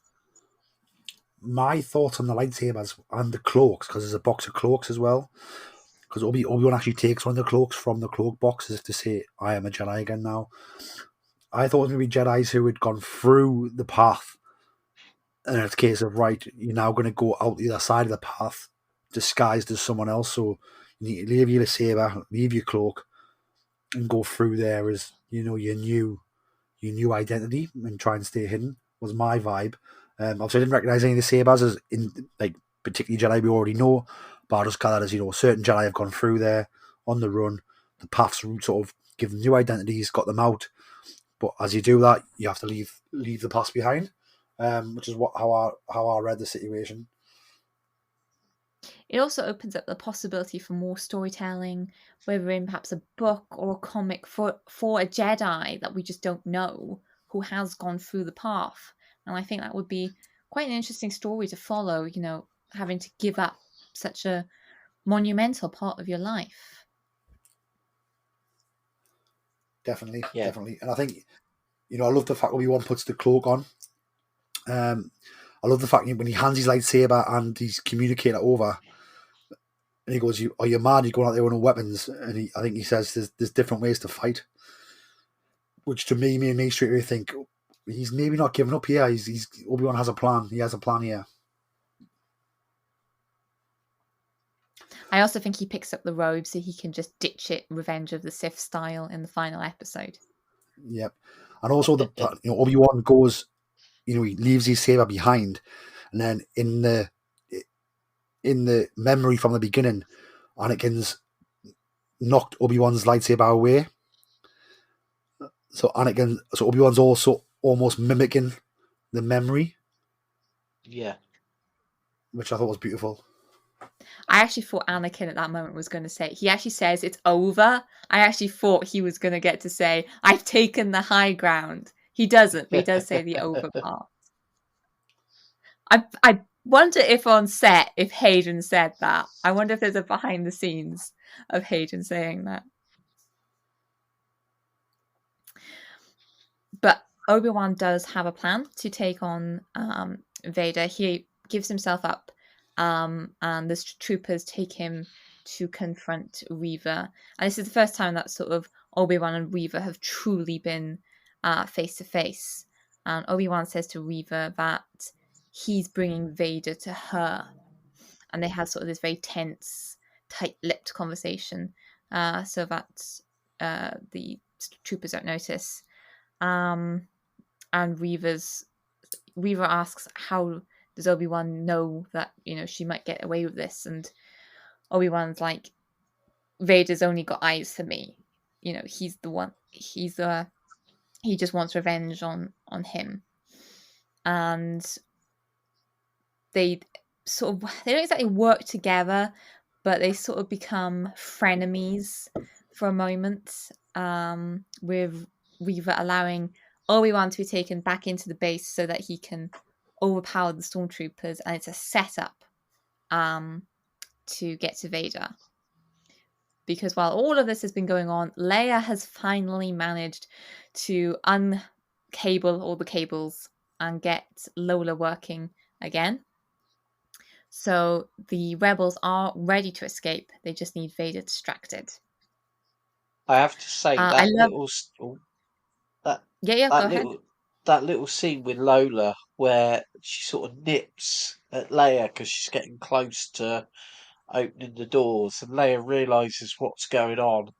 I I thought, oh no, is she gonna have to destroy her? And I saw mentioned that the tracker that removed from Lola is very similar to a restraining bolt that you see used on droids in other films and everything. So that's another nice little touch to these droids being sort of restrained and used for nefarious means. Also, when Leia takes the restraining bolt off Lola, Lola makes the exact same sound that R2-D2 makes when Luke takes his restraining bolt off in A New Hope. So we have all that beautiful poetry rhyming across the galaxy. And then we've got Vader coming down to collect Obi-Wan and just pummeling his way through the corridors. Vader doesn't walk. I don't know. The Vader walk is very strong, very powerful, very intimidating. And then we get this insane moment, with Vader just using the Force to apparently grab the ship with the rebels. He grabs it straight out of the sky and just rips it apart with just the Force. What did we think of this incredible moment? It tricked me at first. So the first watch, I didn't notice the second ship behind it. So when the ship takes off and he grabs it with the Force, I was like, oh god, he's grabbed it. Maybe it's gonna escape somehow. And when he pulls it down and starts ripping the doors off, I was like, oh my god. And then when the other ship takes off, I thought it took off from inside the other ship. It really jarred me a bit. I was very confused. Obviously, second watch, you can see the second ship's behind it. And it's like a decoy ship. So, again, Obi-Wan knows Anakin, knows Vader, and he set this up very well. But yeah, just the raw power of Vader. We've seen sort of Starkiller in the Force Unleashed games, pull down ships out the sky, but he does it, and uses a lot of effort and drains them a lot. But he has Vader just sort of holds that ship like it's nothing, pulls it down, and starts ripping it apart one-handed almost. There's a lot of angst, a lot of anger, a lot of power, raw power inside Anakin at this point. And yeah, it's very brutal indeed. Yeah, for me it was like you say, made me think of Force Unleashed. Also, made me think of the sort of raw power that we saw in Rogue One from Darth Vader. And yeah, it was, you could tell he was reaching out. He wanted this to be, he was going to take down Obi-Wan Kenobi, and then obviously he escapes. So I think at this point we knew there was then going to be the clash of the Titans between Reva and Darth Vader, and I have to admit this was a lightsaber fight that was very different, I feel, to what we've seen with Vader before on screen. Absolutely. So Reva comes up from behind with her lightsaber in hand to try and catch Vader unawares. But rather than igniting his own lightsaber, Vader just stops her blade with the Force. And most of their duel is just Vader using the Force to deflect her blows. It's an incredibly insane use of Force power. Yeah. Yeah. I think that you see several times like he pushes her away using the Force, but also she's determined to stand her ground, and she really you suddenly realise that this is a dark side individual with quite a lot of power herself. Quite a lot of power, but you can see it's not to the same extent as Vader. Oh yeah, Um, definitely. I'm not actually sure if we've seen. I can't even remember if in sort of like the comics or if in the animated shows we've seen a Force user deflect a lightsaber just with the Force, but it's really unusual, and it sets for this very unique fight because Reva then finally ignites both sides of her blade Yeah. because she has that Inquisitor's blade, and she sets it to the iconic spin, and Vader stops it spinning. Yeah, this for me, this was the awe-inspiring moment that all of a sudden we see the power of Vader and how none of the Inquisitors, none of the others are gonna stand against him. And you suddenly think, actually, the only person that could stand a chance against him is Obi-Wan Kenobi. And I think also at this moment you can see on Reva's face when he stops the spinning, she realizes she's in deep trouble. And then Vader takes her lightsaber, and I've seen some people say that he breaks it. I don't actually think he breaks it. I actually think it does just naturally come in half for an Inquisitor to use it as two blades. And he just throws one at her. And it's like in a duel, in like a medieval duel, where you throw down a gauntlet, and if you pick up the gauntlet, you pick up the challenge of the fight. Yeah. And Reva picks up one half, Vader uses the other, and he starts fighting Reva with her own blade. It's just insane. It was, and I think that was that was the whole thing. Vader was going to undo Reva by her own blade, and to all intents and purposes, the whole with the revelation at the end of this episode, Vader has undone Reva by all of her own actions. And you suddenly realise he's been playing her the entire time. Yeah, I love because I love the poetry of this scene where the way when he dismantles the saber to make two and throws her one to set up a sort of a one-on-one duel. It's very much in poetry to the duel that him and Obi-Wan are having in the past, in the prequel era, in the memory that him and Obi-Wan have been sharing this episode. Again, there's another bit of subtle poetry there. Definitely. when he grabs Weaver drops he disarms her, and then he grabs both sides of the lightsaber. I actually thought he was going to Dooku her Yeah. with both blades. Yeah, that was my first thought as well. I thought, oh my god, this is we're going for the Dooku move.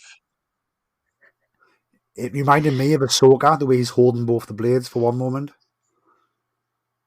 It does seem quite Yeah. similar to Ahsoka as well, and you can see how the Padawan and the Master were related in fighting style.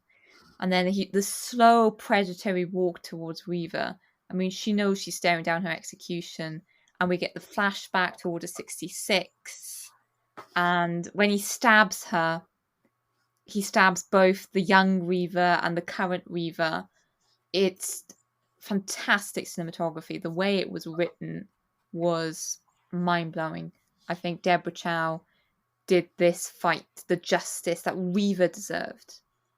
Definitely. And then the next bit was the bit that I don't think surprised anyone. Although for me, when we actually see the Grand Inquisitor again, I just felt he overcamped the whole thing up. Yeah, I do know what you mean, that he's sort of leaning a little bit heavily into that sort of British accent. There's either, wouldn't you say that anger does wonders for the will to live? It is a little bit over the top, maybe, but he is Yeah, also the Grand Inquisitor, and it sort of, I think, maybe comes with the position. He is trying to rub it into Reva at that point, yeah, and and the way he takes back, her like Grand Inquisitor medallion. and he does he is it at that point? Does he say farewell, Grand Inquisitor, or something like that? So it's almost mocking the way he's speaking to her. Oh, he's Oh, 100% mocking her. Yeah, he's full of sass. Yeah, yeah, yeah, it is he's super. Yeah, mocking of the year award goes to the Grand Inquisitor. yeah, definitely. But it was no, it was a scene that everyone knew was gonna happen. Um, because we knew they weren't gonna mess around with canon. But what made me is obviously we'd seen Harsha drop the communicator, so obviously when everyone's left Reva there, I can assume to die. She hasn't quite given up, I don't think. Well, she can't die. I mean, she's too angry to die. Everybody's Yeah, too angry to die. and I just, the whole thing where she finds the communicator, obviously she sees this, and it sort of added a whole different aspect now because you're thinking, right, what is her game going to be? She's got this knowledge that Vader hasn't. How is she going to use it? Um, so I'm really looking forward to the next episode to find out how she's going to use this knowledge. I think I know how she's going to use it, but it wouldn't surprise me if they throw a little googly in there somewhere. I love the fact that, as I mentioned before, sort of no line, no storyline or story part of the story, or no line said's been wasted. So her interaction with Owen in the first episode, um, comes back here when she sees this recording, mentions a boy on Tatooine and a man called Owen. So she knows a man called Owen who has a family, who's told her that he has a wife and a child back on his farm, and that he hates Jedi. So that whole scene is so relevant. It wasn't throwaway dialogue. It's then it means that because of that conversation she had, when she sees this, she knows exactly what it is. So yeah, I just thought it was really powerful. And again, sort of no plot holes, no MacGuffins. Like, it was right there at the beginning of the conversation, set it up for this moment here, which I thought was fantastic. And also dark, because it's like, where are we going next? Is she going to go and try and get revenge on the child? We will find out. Yeah. It's setting up definitely one big finale. And Obi-Wan, the last scene we see is Roken telling Obi-Wan the hyperdrive is down on the ship. Seriously, does nobody check the hyperdrives on these ships? This is like the 5th ship in Star Wars with a dodgy hyperdrive. And Obi-Wan can sense that when Reva's getting close to that communicator, he can sense that something's, troubling lies ahead, setting up for this finale. And I think I see sort of 2 ways of this going in the finale. Of Reva is definitely going to go to Tatooine, and I think she's definitely going to confront Luke. Whether she realizes Luke is Anakin's son, I'm not sure. But I mean, there's 2 ways that can go. One, Owen could turn out to be the most amazing uncle ever and actually fend off Reva. Or 2, Obi-Wan is going to have to come in and probably kill Reva, because whatever happens, we know it must lead to Vader not knowing about Luke and not knowing where Obi-Wan is. Or What are maybe your speculations from the Or finale. even Aunt Beru could be an awesome Jedi secretly hiding. Sorry, I Aunt just have Beru to. is awesome anyway because she cooks. She cooks for Luke. She cooks for Owen. I mean, and she lives on a moisture farm in the middle of nowhere. Aunt Beru is already awesome because she puts up with all of that. I think we might see Owen and Obi-Wan having to team up. Yeah, it wouldn't surprise me. It would be nice if they could sort of make some kind of amends through protecting Luke. I can see them teaming up and working well together, but that being it, like, you know, how did this Inquisitor end up here? Like, do you know what I mean? It's your fault, Obi-Wan type of thing. I can see by the end of it, Owen is going to blame Obi-Wan for leading the trouble to Luke, which is why we then get the Owen Lars that we see in A New Hope. Definitely. And I think, you know, we haven't really, apart from in the first episode, we haven't really seen much of Owen. We've seen a little bit of Luke. I don't think we've even seen Aunt Beru, but, you know, they've all been cast, so I think, you know, we're going to see the Lars in detail in this finale coming up, I think. And do you think we're going to get another showdown between Vader and Obi-Wan? I think we will get another showdown between Vader and Obi-Wan, and we also are going to get another showdown between against Obi-Wan and Reva. Yeah. Yeah, I think this is going to be the busiest episode coming up that we've ever seen. There are a lot of threads to tie up. Yeah. Do we know what the runtime is of the finale yet? I've heard it speculated that the runtime is about 63 minutes. And the reason it's sort of showing as 90 is there's going to be a Q&A, I think, with the actors afterwards. Is it going to be streamed in cinemas, do you know, in the UK? I've not seen any UK cinemas advertising that. It is streamed in some US cinemas, I know that. I did reach out to Cineworld Cinemas for comment, and they just said there are no plans as of yet to watch this space, essentially, which is what I say to every question he asked, to be honest. So, who knows, but the clock is ticking for them announcing that for Wednesday. One more thing I want to speak about, obviously, you know, the end of Obi-Wan versus Anakin in the prequel era. You know, Anakin ends up disarming Obi-Wan, but Obi-Wan doesn't give up.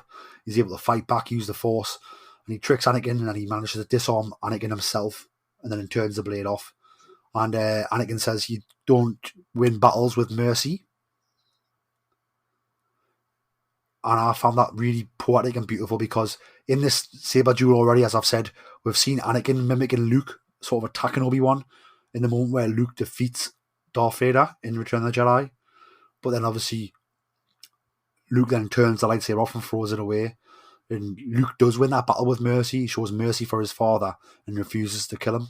And that's what leads to Anakin turning back to the good side. So Anakin here says you don't win battles with mercy, but when that actually happens in real life down the line in Return of the Jedi, not only does it win the Battle of Endor, the battle for the rebellion against the Empire, not only does it bring Anakin actually back to the good side, that's how powerful mercy can be if you show it.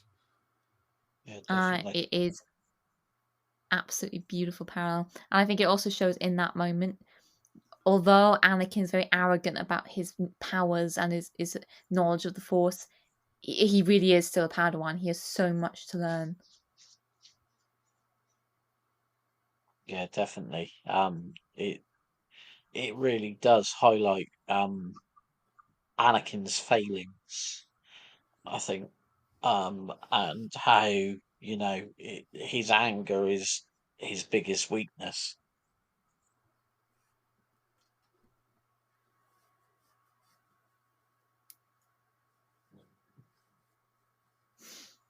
Do we have any closing thoughts about Part 5 of Kenobi? I loved how sort of simple it was. You know, it was very much a case of they're stuck on this base, the Empire's coming, Obi-Wan sort of outsmarts them into getting away, while also trusting Leia, while also giving us loads of really awesome story tidbits into Reva's past and also into Obi-Wan Anakin's past, and the parallels into not only the parallels back to the prequel trilogy, but also the parallels of Return of the Jedi and Anakin versus Luke. I think it was just so subtly done, so simply done, and just beautiful story told, this episode. Honda, what are your final thoughts? Yeah, definitely. For me, that episode was absolutely amazing. Had a, you know, it's set up so much, and I just can't wait to see what they're going to bring out next for that episode. And obviously, I want to see what is the end game for Reva now that we've seen everything, and I also want to see Princess Leia reunited with Bail Organa.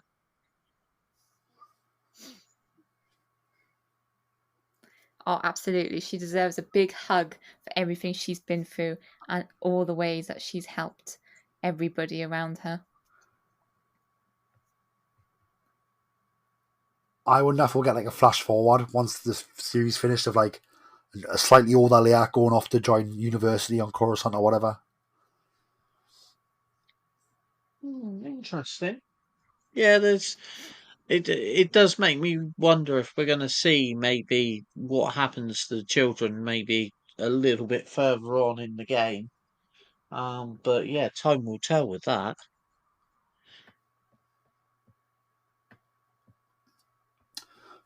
Do we believe that Vader is tracking the ship Obi-Wan's on with no hyperdrive working?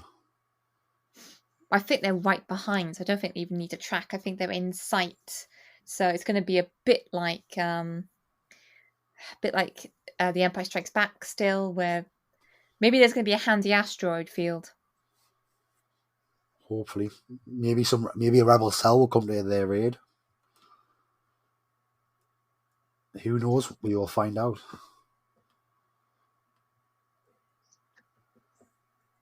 Yeah, plenty of new information to come with the next episode. Indeed. Kat, have you got any closing thoughts about the 2 episodes that we've just watched? I've just loved absolutely everything about the storytelling of both parts 4 and 5. The parallels have been absolutely fantastic. The prequel nostalgia is making me so happy. And I am just super excited to see how it's going to all play out now in part 6. And I think that brings us then to the episode. Jason, how excited are you for the finale? And finish up with where the people can find you on social media. I'm absolutely can't wait to see the last episode. The only problem is I think it's going to be late on Wednesday night that I finally get to see it. So I'm sort of preparing myself for having to avoid everything social media wise. But yeah, if you want to contact me on social media, it's which is the easiest one, at Hondo Ling. Is probably the easiest one, or obviously at Jason Ling Photography.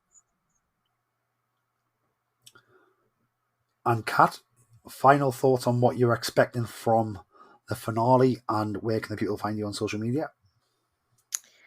I'm expecting Obi-Wan and Anakin and Darth Vader to have a very impressive duel, whether that's aboard his Star Destroyer or the Rebel ship, I don't know. I'm expecting Reva and Obi-Wan to have a showdown, hopefully with a cameo from Aunt Beru. And I'm hoping that Leia and Lola are going to have a moment with Bail Organa. And you can find me at Cat Kylo on Twitter. Always happy to talk anything Star Wars or Kylo Ren related. I think Obi-Wan and Vader are going to fight on a spaceship. I hope Vader boards the Path's ship and then Obi-Wan has to defend it and they have a duel and then Obi-Wan ends up sort of trapping Vader and shooting him into space. Obviously Vader will survive because he's in the suit, but I think that's how Obi-Wan defeats him, is he shoots him into space somehow. And then Obi-Wan's able to go from there straight to Tatooine, defeat Reva and save Luke is what I think could happen in the finale. You can find me on social media at Geordie Jedi Pete on Instagram and Twitter. You can find the podcast on Twitter at BorsStar. You can find the podcast on Facebook, Instagram, and TikTok at Star Wars Podcast. If you're listening on Apple Music, Apple Podcasts, on Spotify, please leave a 5-star review. Leave a nice little comment in the review as well. Helps people find the show and also moves the show up the rankings a bit. If you're listening on any other type of streaming service or podcast network, if there's a rating system again, please leave us a top review. We really would appreciate it. I hope you haven't minded my voice too much. Obviously, I've had a very, very sore throat, been quite under the weather this week. But as I said, I've managed to power through this episode with a lovely little lemsip filled with extra honey. And of course, the wonderful Kat filling in, taking the lead on the episode. I think absolutely fantastic job, Kat. Thank you very much. Even better than when I do it. So, thank you. We do appreciate it. Yeah, well done, Kat. May the force be with you, Pete, and I hope you do feel better soon. I hope so too. Kylo Ren. So if we go to Celebration, I'll pick up a Kylo Ren figure for you. That's the present. That's the reward for Red 5 is holding you to that. You can't. I'm not saying it's going to be it's not a hot toy. Don't worry. It's going to be. My hot toys just arrived. I just got my Episode 9 Hot Toys Kylo Ren in, so you don't have to worry. I'm up to date on those. Are you joking? You actually got that? No, yeah, I seriously have that. Ooh, send us the pictures. We want to see that. I will put them on my Twitter. So if you want to see the Hot Toys Episode 9 Kylo Ren, come to my Twitter. Oh yes, we want to see it. But no, thank you very much, guys, for joining us, listeners. Thank you very much for listening. And remember, always tell that to Kanja Club. Hello, Star Wars listeners. This is Savannah Odit. You might know me as host of The Dorky Diva Show with my co-host Brian Balance. I am also producer of The Adventures of the Zolan Dart, which is a Star Wars-inspired audio drama that we produced over the last year. If you love stories about smugglers, courage, heroic characters, and maybe a few foes along the way, you should go to thedorkydivashow.com and listen to The Adventures of the Zolan Dart today. Shout! We've got your pigs. Were any of the critters harmed? What did you do now? I didn't do anything. I just freaked out for no reason. It was nice doing business with you again. Maybe next time we could deliver something less temperamental. Now, what you call temperamental, I call fun. Hey, is there a place nearby where I can make some repairs? 3 clicks south of here, you'll find a small spaceport. They should have what you need, as long as it's nothing too big. Dynamic class? My stars, you don't hear about many of those still being space-worthy. It's been in my family for a while. She's pretty great. Any chance you have a hover cart we can use to load up? I'll check out the HoloNet to see if anything new has come up in the sector. My name is Sereth Khan. I am the chief here on Kamai. My people and I have been experiencing food shortages as of late due to unforeseen natural occurrences. We are looking to hire someone. I say we take this one. The pay is great, and it's the type of job we're familiar with. Welcome. You must be Captain Otoa. I've already sent word to Pack 2 to expect you in the next cycle or so. You told him we were coming before we even accepted the job. That's rather presumptuous, isn't it? Perhaps, though once I received confirmation that you were interested and on your way here, I couldn't help but hope. Fair enough. Well, we'll be back as soon as we can. Well, that's not good. Is that blaster fire I hear? So you're the one. Captain, it sounds like they want to do this the hard way. I love when they got some fight in them. This is bad. This is bad. We're about to have a lot of company.